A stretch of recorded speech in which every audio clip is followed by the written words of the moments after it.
عین اور بصر۔ اس آیت میں لفظ ابصار استعمال ہوا ہے جو بصرہ کی جمع ہے۔ بصرہ اور عین میں وہی فرق ہے جو نگاہ اور آنکھ میں ہے۔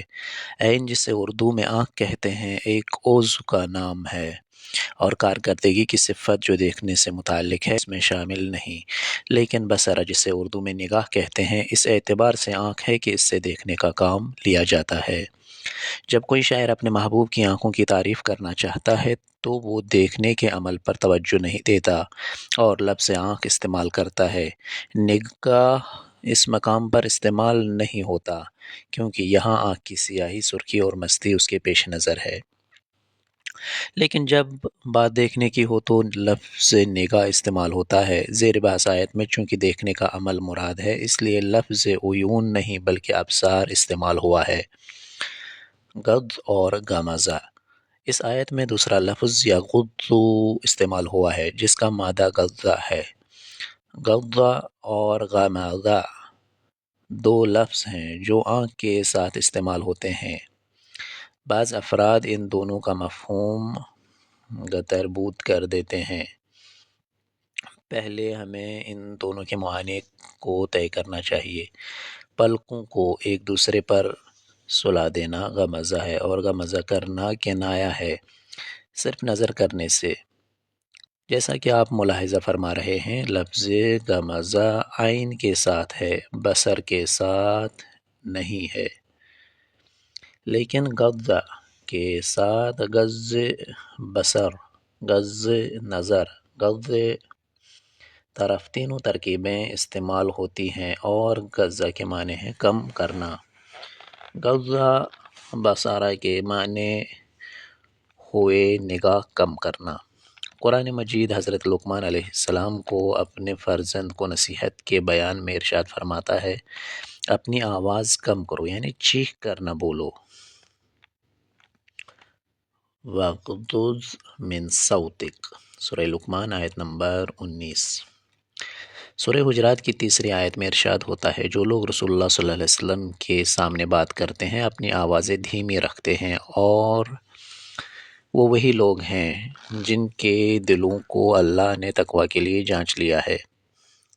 ہند بن ابی حالہ کی اس حدیث میں جس میں انہوں نے رسول اللہ صلی اللہ علیہ وسلم کے اوصاف و شمائل کی تعریف کی ہے یوں وارد ہوا ہے، جب آپ خوش ہوتے تھے تو آپ کی آنکھیں نیم باز ہو جایا کرتی تھیں۔ ظاہر ہے کہ اس سے آنکھیں بند کر لینا یا سامنے نہ دیکھنا مراد نہیں ہے۔ علامہ مجلسی رحمۃ اللہ علیہ اس آیت کی تفسیر میں فرماتے ہیں رسول اللہ صلی اللہ علیہ وآلہ وسلم اپنی پلکیں جھکا لیتے، سر نیچے کر لیتے اور آنکھیں بند کر لیتے تھے۔ وہ ایسا اس لیے کرتے تھے کہ خوشی سے بے قابو نہ ہو جائیں۔ عام طور پر جذبات سے مغلوب افراد جب خوشی کے عالم میں ہوتے ہیں تو شائستہ اور باوقار افراد کے برخلاف بے اختیار دیدے پھاڑ کر قہقہا لگاتے ہیں۔ امام علی علیہ السلام نے جنگ جمل میں محمد بن حنفیہ کو ہدایت کی کہ پہاڑ اپنی جگہ چھوڑ دیں مگر تم اپنی جگہ سے نہ ہٹنا، اپنے دانتوں کو بھینچ لینا، اپنا کاسہ سر اللہ کو عاریہ دے دینا، اپنے قدم زمین پر گاڑ دینا اور اپنی آنکھیں بند کر لینا۔ ظاہر ہے کہ یہاں آنکھیں بند کر لینا مراد نہیں ہے بلکہ امام کے کلام کا مقصود یہ ہے کہ تمہاری آنکھیں کسی خاص شے بالخصوص دشمن کے ساز و سامان پر نہ جم جائیں۔ اسی طرح آپ جنگوں میں اپنے اصحاب کو دیے جانے والے عمومی حکم میں فرماتے ہیں دشمن کے ساز و سامان پر اپنی نگاہیں کم رکھو کہ ایسا کرنے سے تمہارے دل محکم اور آسودہ رہیں گے۔ ہڑبنگ نہ مچاؤ کیونکہ سکون ہر چیز کے خوف کو دور کر دیتا ہے۔ ان تمام موارد سے یہ بات سمجھ میں آتی ہے کہ غض بصرہ سے مراد کم تر دیکھنا ہے، نگاہیں نہ جمانا، اندیکھا خیال کرنا اور مستقل نگاہوں میں نہ رکھنا ہے۔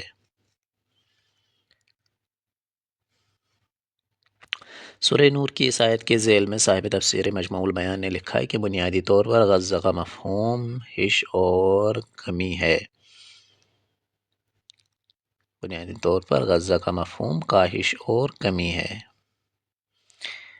یقال غض من صوته ومن بصره ای نقص کا مطلب ہے کہ مادہ غزہ کو صوت یا بصر سے نسبت دی جائے تو اس سے کمی کا مفہوم پیدا ہوگا۔ سورہ حجرات کی تفسیر میں صاحب مجمع لکھتے ہیں غزہ بصر کا مفہوم نگاہ کی تیزی کو کم کرنا ہے۔ راغب اصفہانی نے مفردات القرآن میں اس جملے کو ہو اسی مفہوم میں استعمال کیا ہے، لہٰذا زیر بحث آیت میں یغضوا من ابصارہم کا مفہوم کمتر دیکھنا اور نظریں نہ جمانا ہے۔ علماء اصول کی اصطلاح میں ان کی نظر میں عمومیت ہو، خصوصیت نہ ہو۔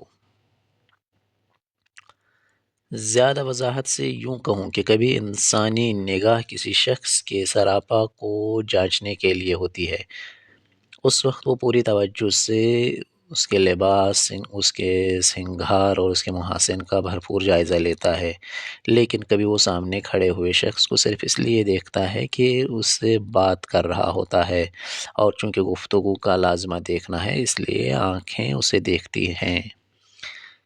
اس طرح کی نگاہ کو عالی کہا جاتا ہے، جبکہ پہلی نوعیت کی نگاہ استقلالی ہے۔ پس مذکورہ آیت کے اس جملے کا مفہوم یہ ہے کہ مومن مردوں سے کہہ دو کہ وہ عورتوں کو نہ گھوریں اور ہر طرف انہیں دیکھنے کی ٹوہ میں نہ رہیں۔ یہاں اس نقطے کا بھی ذکر ضروری ہے کہ بعض مفسرین جنہوں نے غض بصر کو ترک نظر کے مفہوم میں لیا ہے، اس بات کے مدعی ہیں کہ ترک نظر سے مراد شرمگاہ کو نہ دیکھنا ہے، اور جیسا کہ فقہا نے کہا ہے اگر یہ مان بھی لیا جائے کہ غض بصر سے مراد بالکل ترک نظر ہے، عام اس کے دیکھنے کا مقصد دیکھنا اور آنکھیں سینکنا ہو یا اس قسم کا دیکھنا ہو جیسا کہ گفتگو کرتے وقت ناگزیر ہوتا ہے، یہ بات اپنی جگہ رہ جاتی ہے کہ آیت غض بصر کے متعلق کا ذکر نہیں، کہ آیت میں غض بصر کے متعلق کا ذکر نہیں، یعنی یہ تصریح نہیں کہ کس چیز کو دیکھنے کی ممانعت ہے۔ لیکن جیسا کہ ہم نے استنباط کیا ہے کہ اگر غض بصر سے مراد جم کر نہ دیکھنا ہو، یعنی ایسی نگاہ سے اس کا تعلق ہو جو لازمہ تخاطب ہو اور مقصد یہ ہو کہ گھور گھور کر آنکھیں نہ سینکی جائیں، تو قطعاً اس کا تعلق چہرے کے غض بصر سے ہے، اور بس کیوں کر چہرے سے ہٹ کر دوسرے مقامات پر جس میں غالباً کلائیوں تک دونوں ہاتھ بھی شامل ہیں، غض بصر کے ساتھ نگاہ ڈالنا بھی جائز نہیں ہے۔ شرمگاہ کی حفاظت، بعد کے جملے میں ارشاد ہوتا ہے وَيَحْفَظُوا فُرُوجَهُمْ، یعنی مومنین سے کہہ دیجئے کہ وہ اپنی شرمگاہوں کی حفاظت کریں۔ ممکن ہے اس سے مراد پاک دامن رہنا ہو، یعنی وہ اپنے آپ کو زنا اور دوسری بے حیائیوں سے بچائیں، لیکن اسلام کے دور اول کے مفسرین کا نظریہ نیز اخبار و احادیث کا خلاصہ یہ ہے کہ سوائے ان دو آیتوں کے جہاں کہیں قرآن مجید میں شرمگاہ کی حفاظت کا ذکر آیا ہے، اس سے مراد زنا سے بچنا ہے۔ صرف مذکورہ دو آیتیں ہی ایسی ہیں جن میں حفاظت بے اعتبار نظر استعمال ہوا ہے اور مراد شرمگاہ کو چھپانے کا وجوب ہے۔ زمانہ جاہلیت میں عربوں کے ہاں شرمگاہ کو چھپانے کا رواج نہیں تھا، اسلام نے اسے واجب قرار دیا۔ آج بھی بعض متمدن مغربی ممالک عریانی کی حوصلہ افزائی کرتے ہیں، اس اعتبار سے دنیا کو پھر دور جاہلیت میں داخل کیا جا رہا ہے۔ برٹرینڈ رسل اپنی کتاب متعلق بے تربیت میں جس چیز کو غیر منطقی روش کہا ہے وہ یہی شرمگاہ کو چھپانے کا مسئلہ ہے۔ وہ کہتا ہے آخر ماں باپ کو اپنے بچوں سے اپنی شرمگاہیں چھپانے پر اصرار کیوں ہے؟ یہ اصرار بچے کی حس جستجو کو ابھارتا ہے۔ اگر والدین اپنی شرمگاہوں کو بچوں سے پوشیدہ رکھنے کی کوشش نہ کریں تو اس طرح کا جھوٹا تشخص پیدا نہیں ہوگا۔ والدین کو چاہیے کہ وہ اپنی شرمگاہیں اپنے بچوں کو دکھائیں تاکہ کوئی بات ڈھکی چھپی نہ رہے اور بچے پہلے ہی ہر شے سے آگاہی حاصل کر لیں۔ برٹرینڈ رسل سطر عورت کو تابو سمجھتا ہے، جو عمرانی علوم کا ایک موضوع ہے۔ تابو سے مراد وہ قابل رحم اور غیر منطقی مذہبی بندہ بندی ہے جو وحشی قوموں میں پائی جاتی ہے۔ برٹرینڈ رسل جیسے افراد کے نظریے کے مطابق آج کی متمدن دنیا میں رواج پانے والے پورے تمام اخلاق پورے طور پر تابو سے مماثل ہیں۔ یہ عجیب بات ہے کہ انسان تمدن کے نام پر جاہلیت کی طرف رجعت کہکری کا خواہش مند ہے۔ قرآن کریم میں الجاہلیت الاولیٰ کا جملہ وارد ہوا ہے۔ شاید اس میں یہی بتانا مقصود ہو کہ قدیم جاہلیت پہلی جاہلیت تھی۔ بعض روایات میں ستکون جاہلیت الاخری آیا ہے۔ گویا آیت کا مفہوم یہ ہے کہ جلد ہی ایک دوسری جاہلیت ظاہر ہوگی۔ قرآن مجید سطر عورت کے حکم کے بعد فرماتا ہے ذالک ازکی لہم، یعنی یہ ان کے لیے زیادہ پاکیزہ ہے۔ شرمگاہ کا چھپانا ایک طرح سے روح کی پاکیزگی کا موجب ہے، اور اس سے بہتر ہے کہ انسان ہمیشہ نچلے اعضاء کے بارے میں سوچتا رہے۔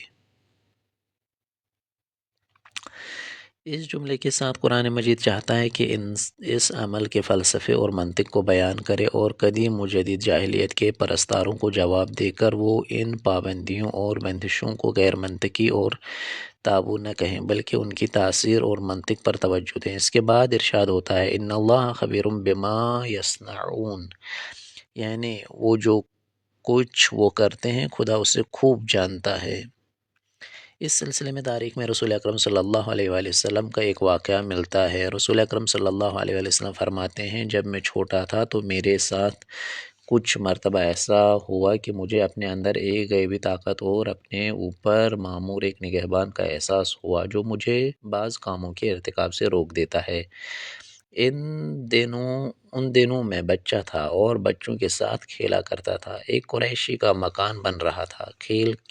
بچے کھیل ہی کھیل میں، جیسا کہ ان کی عادت ہوتی ہے، پتھر وغیرہ اپنی جھولیوں میں بھر کر لاتے اور اس جگہ جہاں مکان بن رہا تھا گراتے جاتے تھے۔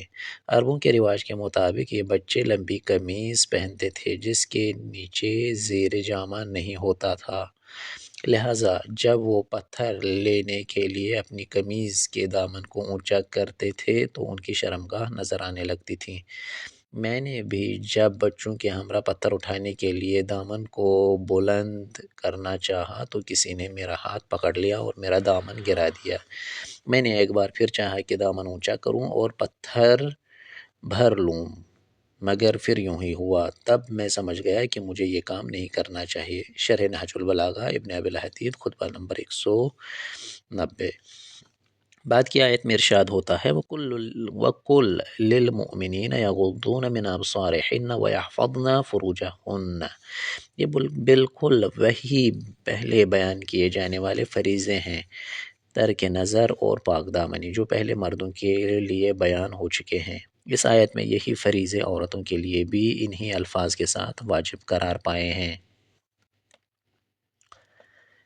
اس سے یہ بات اچھی طرح واضح ہو جاتی ہے کہ اس قسم کے احکامات نوع بشر کی بہتری کے لیے آئے ہیں، عورت ہو یا مرد۔ اسلامی قوانین کسی امتیاز کی بنا پر یا مرد و زن کے اختلاف کی بنیاد پر استوار نہیں ہوئے ہیں۔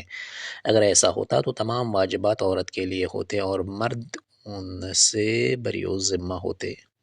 اگر یہ بات دیکھنے میں آتی ہے کہ پردہ صرف عورت کے لیے مخصوص ہے تو اس کا سبب یہ ہے کہ اس کا اطلاق عورت پر ہی ہوتا ہے۔ ہم پہلے بھی کہہ چکے ہیں کہ عورت حسن کا اور مرد عشق کا مظہر ہے، چنانچہ لازماً عورت ہی سے کہا جائے گا کہ وہ اپنی نمائش نہ کرے۔ عام طور پر مرد عورت سے زیادہ معقول لباس کے ساتھ گھر سے نکلتا ہے، کیونکہ اسے خود نمائی کا نہیں نظر بازی کا شوق ہوتا ہے۔ مرد کی یہ نظر بازی عورت کو خود نمائی کی طرف راغب کرتی ہے، اور عورت میں یہ بات نہیں پائی جاتی، اس لیے مرد میں خود نمائی کا جذبہ بھی بہت کم پایا جاتا ہے۔ زینت۔ اس کے بعد والی آیت میں ارشاد ہوتا ہے وَلَا يُبْدِينَ زِينَتَهُنَّ إِلَّا مَا ظَهَرَ مِنْهَا۔ عربی میں زینت کا لفظ اردو فارسی کے لفظ زیور سے زیادہ وسیع ہے، اس لیے کہ زیور اس زینت کو کہا جاتا ہے جو بدن سے علیحدہ رہتا ہے، سونے چاندی اور جواہرات کے ہار وغیرہ۔ لیکن لفظ زینت زیور کے علاوہ آرائش جسم کے لیے بھی استعمال ہوتا ہے، جیسے سرما اور مہندی وغیرہ۔ اس حکم میں کہا گیا ہے کہ عورت کو اپنی آرائش زینت کی نمائش نہیں کرنی چاہیے، لیکن اس فریضے کے لیے دو استثناؤں کا ذکر ہوا ہے، ہم ان دونوں پر تفصیل سے گفتگو کرتے ہیں۔ پہلا استثناء، الا ما ظہر منہا، یعنی سوائے ان زینتوں کے جو خود آشکار ہیں۔ اس عبارت سے یہ معلوم ہوتا ہے کہ عورتوں کی زینت دو قسم کی ہے، ایک آشکار اور دوسری مخفی، مگر یہ کہ عورت اسے قصداً ظاہر کرنا چاہے۔ پہلی قسم کی زینت کا چھپانا واجب نہیں، لیکن دوسری قسم کی زینت کا چھپانا واجب ہے۔ یہاں یہ مشکل درپیش ہے کہ آشکار زینت کون سی ہے اور مخفی کون سی۔ اس استثناء کے بارے میں بہت پہلے ہی صحابہ، تابعین اور ائمہ اہل بیت علیہم السلام سے سوال کیا گیا اور اس کا جواب بھی دیا گیا۔ تفسیر مجموع البیان میں اس استثناء کے بارے میں 3 اقوال آئے ہیں۔ پہلا قول یہ ہے کہ آشکار زینت سے مراد لباس ہے، جھانجر، پائل، بھوندے اور چوڑی کنگن کو مخفی زینت کہا گیا ہے، اور یہ قول ابن مسعود سے نقل ہوا ہے جو معروف صحابی ہیں۔ دوسرا قول یہ ہے کہ آشکار زینتوں سے مراد سرما، انگوٹھی اور ہاتھوں کی مہندی ہے، یعنی وہ سنگھار جو چہرے اور کلائی تک ہاتھوں سے متعلق ہے، اور یہ ابن عباس کا قول ہے جو مشہور صحابی ہیں۔ تیسرا قول یہ ہے کہ آشکار زینت سے مراد خود چہرہ اور کلائیوں تک دونوں ہاتھ ہیں، اور یہ قول ضحاک اور عطا کا ہے۔ تفسیر صافی میں اس جملے سے متعلق اہل بیت علیہ السلام سے کچھ روایتیں نقل ہوئی ہیں جنہیں ہم بعد میں نقل کریں گے۔ تفسیر کشاف میں آیا ہے کہ زینت عبارت ہے ان چیزوں سے جن سے عورت اپنے آپ کو آراستہ کرتی ہے، جیسے سونے کے زیورات، سرما اور مہندی، چھلا یا انگوٹھی جیسی زینتوں کے ظاہر ہونے میں کوئی مذائقہ نہیں، لیکن کنگن، پائل، بازو بند، گلو بند، کمر بند، جھومر اور بالیوں جیسی مخفی زینتوں کو آشکار نہیں ہونا چاہیے، مگر ان لوگوں کے سامنے جنہیں آیت نے مستثنیٰ قرار دیا ہے۔ صاحب کشاف کہتے ہیں اس آیت میں مخفی زینتوں کو چھپانے کی بات کی گئی ہے، نہ کہ بدن میں ان کے مقامات کی۔ بازو، پنڈلی، پاؤں، گردن، سر، سینہ اور کان جیسے بدن کے حصوں کو چھپانے کی شدید تاکید کی گئی ہے۔ اس کے بعد صاحب کشاف عورتوں کے مصنوعی بالوں پر گفتگو کرتے ہیں اور پھر ظاہری زینت کے مقامات سے متعلق ایک دوسری بحث کرتے ہیں کہ سرما، مہندی، سرخی پاؤڈر اور انگوٹھی جیسی ظاہری زینتوں اور چہرے اور ہاتھوں کے استثناء کا فلسفہ کیا ہے۔ پھر وہ اس کا جواب دیتے ہوئے کہتے ہیں اس کا فلسفہ یہ ہے کہ عورت کے لیے ان کا چھپانا بہت دشوار ہے، اس لیے بجز اس کے اور کوئی چارہ نہیں کہ وہ اپنے دونوں ہاتھوں سے اشیاء کو اٹھائے اور اپنا چہرہ کھلا رکھے، خاص طور پر جہاں اسے مقدموں میں گواہی دینی ہو یا شادی بیاہ کے موقع پر گلی کوچوں سے گزرنا ہوتا ہے۔ چلتے میں خواہ اس کے پیر دکھائی دیے جاتے ہیں، خاص طور پر ان غریب عورتوں کے پاؤں اور پنڈلیاں نہیں چھپ سکتے جن کے پاس موزے اور کبھی جوتے نہیں ہوتے ہیں۔ الا ما ظہر منہا کا مفہوم اور حقیقتاً اس کے معنی یہ ہیں، مگر وہ جو عادتاً اور طبعاً ظاہر ہو جاتے ہیں۔ اس کے بعد صاحب کشاف دوسرے استثناء یعنی محارم کے فلسفے کی طرف آتے ہیں اور پھر ان آیتوں کے نزول سے قبل عورتوں کی کیفیت کو نقل کرتے ہیں کہ ان کے گریبان چوڑے ہوتے تھے، ان کی گردن، سینہ اور اطراف کا حصہ دکھائی دیتا تھا، وہ دوپٹے سر کے پیچھے اس طرح ڈالتی تھیں کہ اس سے گردن، کان اور سینہ نہیں چھپتے تھے۔ فخر الدین رازی تفسیر کبیر میں اس بحث کے بعد کہ کیا زینت صرف مصنوعی زیبائش کو کہا جاتا ہے یا فطری زیبائش بھی اس میں شامل ہے، خود ہی دوسری رائے کو ترجیح دیتے ہوئے کہتے ہیں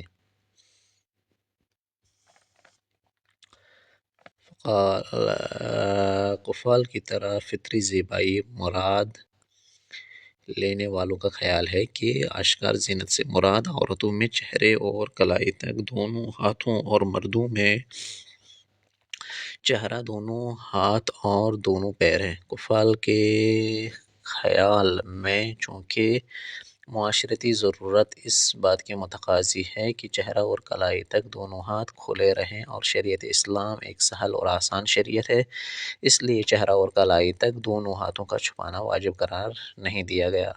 لیکن وہ لوگ جنہوں نے زینت کو مصنوعی آرائش پر محمول کیا ہے، ان کا خیال ہے کہ ظاہری زینت سے مراد چہرے اور ہاتھوں کا سنگار ہے، اور اس استثناء کا سبب یہ ہے کہ ان کا چھپانا عورت کے لیے دشوار ہوتا ہے۔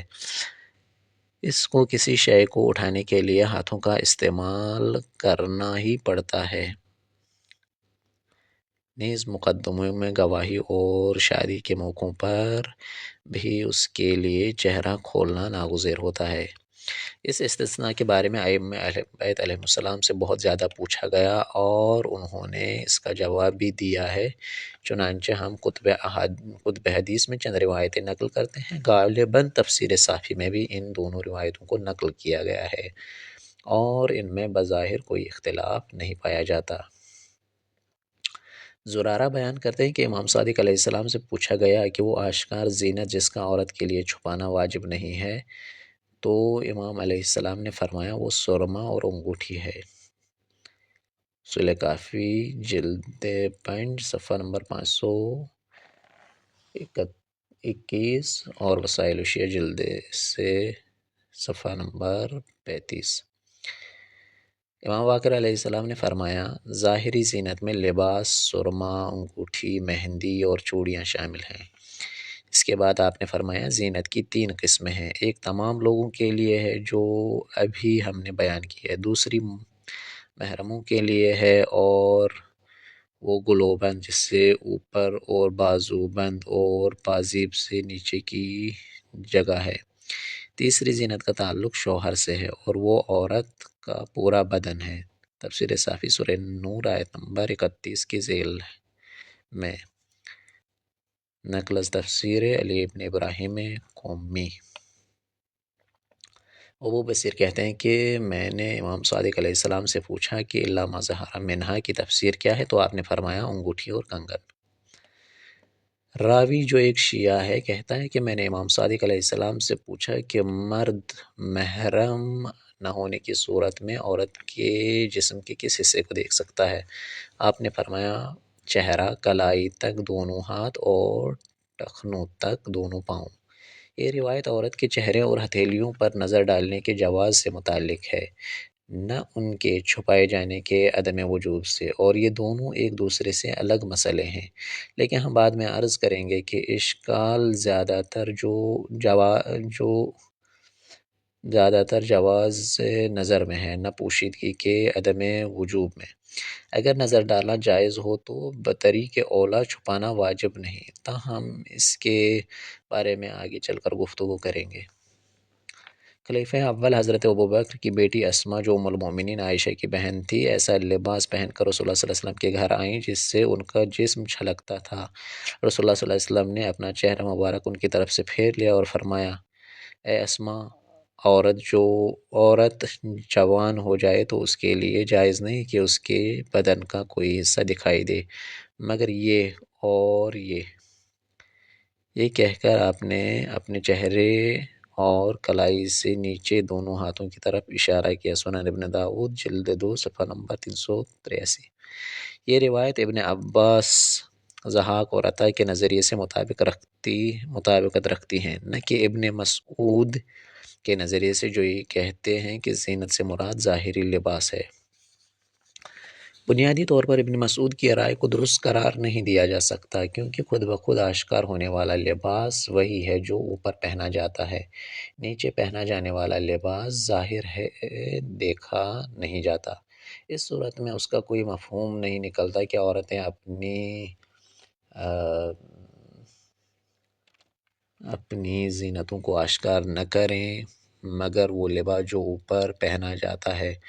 اوپر پہنا جانے والا لباس قابل اخفاء نہیں ہے جسے استثناء کیا جائے، لیکن اس کے برعکس وہ تمام چیزیں جو ابن عباس، ضحاک اور عطا کے جملوں نیز شیعی روایتوں میں پائی جاتی ہیں وہ زینتیں ہیں جن کو چھپایا بھی جا سکتا ہے اور انہیں اور نہیں بھی چھپایا جا سکتا۔ بہرحال یہ روایتیں ہمیں بتاتی ہیں کہ عورت کے لیے چہرہ اور کلائیوں تک ہاتھوں کا چھپانا واجب نہیں، اور ان حصوں پر سرما اور مہندی اور ان آرائشوں کے دکھائی دینے میں بھی کوئی اشکال نہیں جو عورت کی خصوصیات میں سے ہیں۔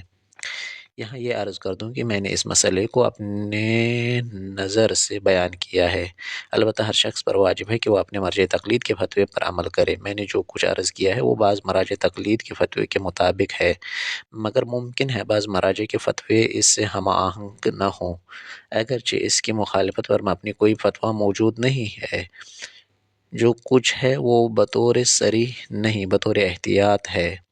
اس گفتگو سے میرا مقصد یہ ہے کہ آپ اساس اسلام کے نزدیک ہو کر واقفیت حاصل کریں۔